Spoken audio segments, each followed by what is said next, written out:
Look at this absolutely precious zombie fly from Spirit Halloween in 2025. It has been years since I have seen any kind of, like, standalone Halloween fly prop or fly decoration at all, which sucks for me because this is by far one of my favorite animal templates, I should say. Because, I mean, I love all flies, don't get me wrong, as everybody does.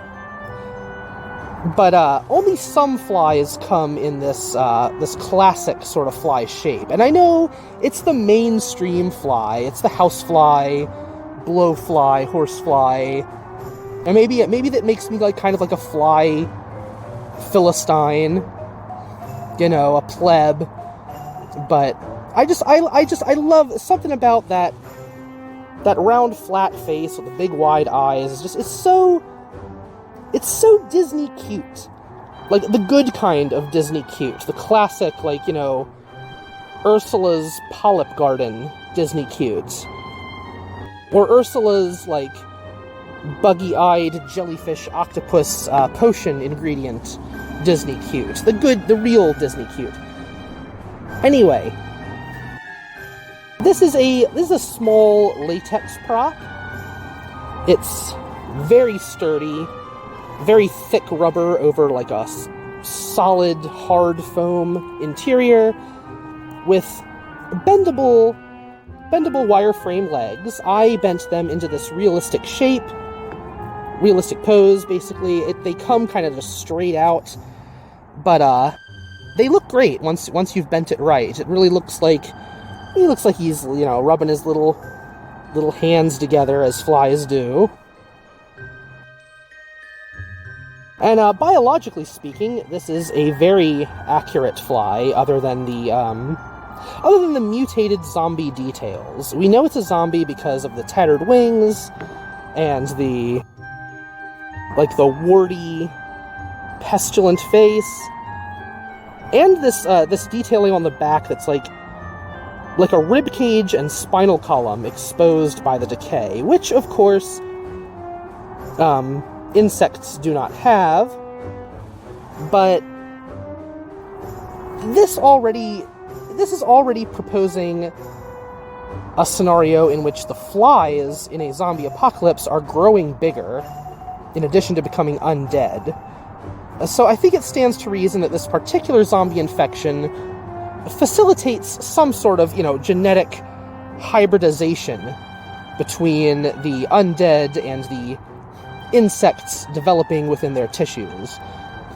So either this fly, you know, acquired an endoskeleton through this hybridization, or its exoskeleton just is shaped that way. This is just, you know, the way its chitin has grown to kind of resemble bone. And I love that the face is a brighter color than the rest, just like the real thing, except, you know, a lot of actual, like, blowflies and things, they have a white face, and this one has turned zombie green. Also, I was delighted to realize that the labial palps are sharpened, and it still has the retracted, sucking, sponging mouth parts underneath. I have never seen this represented in anything, actually.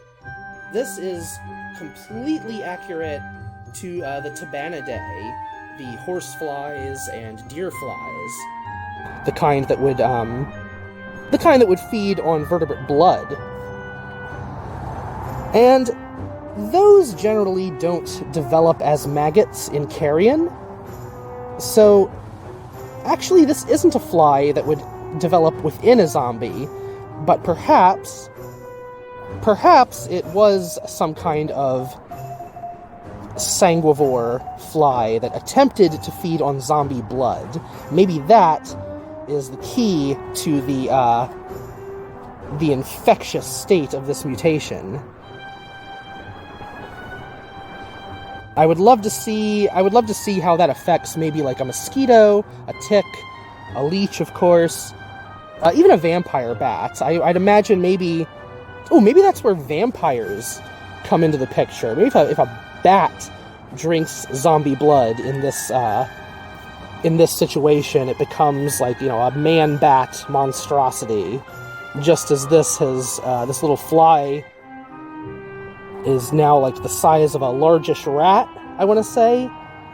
A largish rat, or a very large pigeon. Larger than any pigeon. Maybe smaller than the average chicken. A very small chicken, I want to say. But yeah, this is a great little rubber creature. I love this. I love this fly. I love that it's a mutant zombie ghoul fly. The only downside is the fact that it is latex. It feels like it really wants to tear at the base of the legs. I really would have preferred this in like a hard vinyl, to be honest.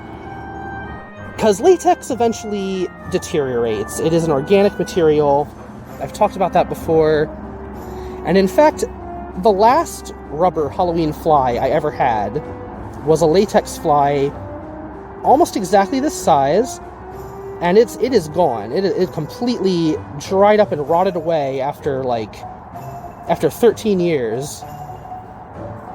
And you can't buy them anymore. So this right now, to my knowledge, is the only extant giant rubber Halloween fly, and you better appreciate them while they last.